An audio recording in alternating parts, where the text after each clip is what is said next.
রনে math জন্য আপনাদের স্বাগতম। আজকে আমরা দেখবো বন অধিদপ্তর নিয়োগ পরীক্ষা 2025-এর কোশ্চেনটা। কিন্তু এটা শুধু বন অধিদপ্তর আসলে হবে না, আমি ওখানে কোশ্চেনটা পেয়েছি দেখে ওখান থেকে উঠিয়েছি, কিন্তু এই কোশ্চেনগুলো প্রত্যেকটা চাকরি পরীক্ষাতেই আসে। তো এটা একটু দেখি, আমি একদম শর্টকাট করে এটা করে দেবো, তার আগে আমি ডিটেলস করিয়ে দেবো, দেন শর্টকাট। দেখেন, 60 জন ছাত্রের মধ্যে 42 জন ফেল করে। ফেল করে কত? 42 জন। তাহলে পাশের হার কত? এখন আমি দেখব যে 60 জনে পাশ করে কতজন। তাহলে 60 জনে জনে পাশ করে, আমি যেহেতু পাশের হার চাচ্ছে, পাশ করে কতজন হবে? 60 বিয়োগ ফেল করে কত? 42 জন, সমান কত আসতেছে? 18। এই 18 জন কি করে? পাশ করে। পাশ করে কতজন? 18 জন। তাহলে আমার স্টুডেন্ট কত? 60 জন। পাশ করলো কত? 18 জন। তাহলে 60 জনে, আমি পুরো ডিটেলস করে দিচ্ছি, 60 জনে পাশ করে কত? 18 জন। তাহলে একজনে পাশ করে 18 নিচে কত হবে? 60 জন। তাহলে শতকরা চাচ্ছে মানে কি? 100 জনে। এই পাশের হার মানেই শতকরা, হার মানেই।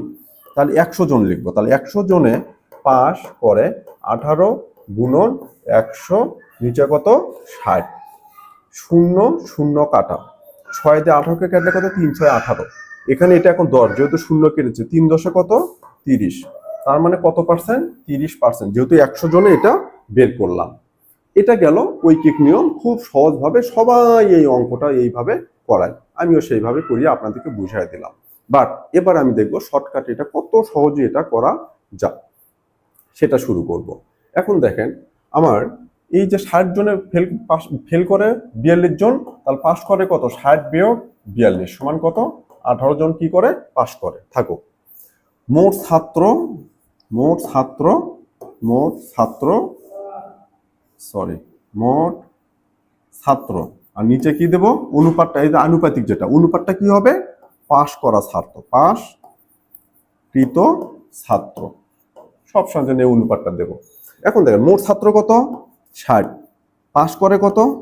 18, ইকুয়াল শতকরা চাচ্ছে, তাহলে মোট ছাত্র কত হবে এখন? 100। পাস করে কত? ধরলাম এক্স, আমি জানি না, একদম সহজ। মোট ছাত্র 60, পাস করে কত? 18, সমান মোট ছাত্র কত? এখন 100-র জন্য বের করবো, সেই জন্য 100, পাস করে কত? এক্স ধরবো, সেটা আমি জানি না, এখন এক্সটা বের করলে শেষ। একদম সহজ। মোট ছাত্র, পাশকৃত ছাত্র, তাহলে মোট ছাত্র 60 জন, পাশকৃত ছাত্র কত? 18 জন, 60 জনের। তাহলে 100 জনে কত হবে? এক্স, অনুপাত। এখন এটা যখন হবে, এখন কাটাকাটি দেখবো। আমি বলছিলাম যখন দুই পাশে ভগ্নাংশ থাকবে, এরকম গুণ আকারে থাকবে, তখন আমরা সমান সমানে দুই পাশে এইটার সাথে এটা কাটাকাটি করতে পারি, এটার সাথে এটা কাটাকাটি করতে পারি, ওপরে নিচে এক পাশে থাকলে কাটাকাটি করতে পারি, এইটার সাথে এটা কাটাকাটি করতে পারি।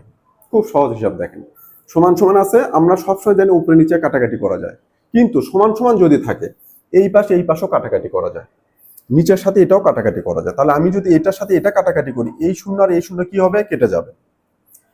6 দিয়ে 18কে কাটলে কত? 3 6 18। এখন এখানে থাকলো কত? 1। এখন আমি কি করব? এক্স এর সাথে এই 1 গুণ করব। কি হবে? এক্স এর সাথে 1 গুণ করলে কত হবে? এক্স, সমান সমান সমান দেব। তারপরে এই 3 এর সাথে এইটা গুণ করব। 3 গুণন ওখানে এখন কত আছে? 10, সমান কত? 30। এটাই পার্সেন্টেজ, যেহেতু আমি 100-র জন্য বের করলাম। এই যে কাটাকাটিটা দেখালাম এবং অনুপাতটা দেখালাম, অঙ্কটা প্রথমে পারতে হবে। যখন অঙ্কটা পারবেন, তখন এই অনুপাতটা অ্যাপ্লাই করা অনেক সহজ হবে আপনাদের জন্য, এবং একদম শর্টকাট, অতি অল্প সময় এটা আপনারা করে ফেলবেন। তাহলে আমি দেখেন এটা কি সুন্দর করে পেলাম, কি 60 কত? 18, 60-এর জন্য 60-এর মধ্যে পাস করে 18, তাহলে 100-র মধ্যে কত পাস করবে? ধরলাম এক্স। আমি এখন এক্স এর মানটা বের করবো, খুব সহজ হিসাব। এই দুটো শূন্য শূন্য কেটে গেল, 6 দিয়ে কাটলে 3 6 18। এখানে আবার হিসাবটা কি? এটার সাথে এটা গুণ, এটার সাথে এটা গুণ, এখানে কাটাকাটি করলে 1 থাকে, তাহলে এক্স এর সাথে 1 গুণ করলে এক্স, ইকুয়াল 3 এর সাথে 10 গুণ করলে 30%। তখন আমার এক্স লাগতে হচ্ছে না। তো জাস্ট খালি এটা লিখে দিয়েই এখান থেকে আনসার বের করে ফেলবো আমি। 5 থেকে 7 সেকেন্ড, ম্যাক্সিমাম 10 সেকেন্ড টাইম, এটা শেষ হয়ে যাবে। আশা করি ভালো লেগেছে। যদি ভালো লাগে, লাইক কমেন্ট শেয়ারতে পাশে থাকবেন, আমার ইউটিউব চ্যানেলটাকে সাবস্ক্রাইব করবেন। আশা করি আপনাদের জন্য আরো ভালো কিছু করতে পারবো, আমি ডেলিভারি দিতে পারবো। আমার কোনো কোর্স টোর্স কিছু নাই, আমি চেষ্টা করতেছি আপনাদেরকে যত সুন্দরভাবে সবগুলো চাকরির প্রিভিয়াস ইয়ারের কোশ্চেনগুলো এইভাবে সমাধান করবো, এবং প্রত্যেকটা কোশ্চেনে আমি আপনাদের এমনভাবে শেখাবো, চেষ্টা করবো যে এখান থেকে যেন এই কোশ্চেন দিয়েই আপনাদের এই টাইপের ম্যাথের বেসিকটা গ্রো করে। আপনি এই টাইপের যদি 10টা ম্যাথ আমি করাই দিই, 10টা ডিফারেন্ট টাইপের চাকরির পরীক্ষা থেকে এই 10টা প্রত্যেকটার জন্য যদি বেসিক ধরে ধরে পড়াইতে থাকে 10টা ম্যাথ করলে দেখুন আপনার বেসিক অটোমেটিক্যালি গ্রো হয়েছে। তো এটার জন্য একটা কথা বলবো, আপনার প্র্যাকটিসের জন্য কিন্তু খাতায় লিখে বারবার প্র্যাকটিস করবে, তাছাড়া কিন্তু আপনারা ঠিকভাবে আগাইতে পারবেন না, বিশেষ করে যারা ম্যাথে দুর্বল। আশা করি বোঝাতে পেরেছি, ধন্যবাদ।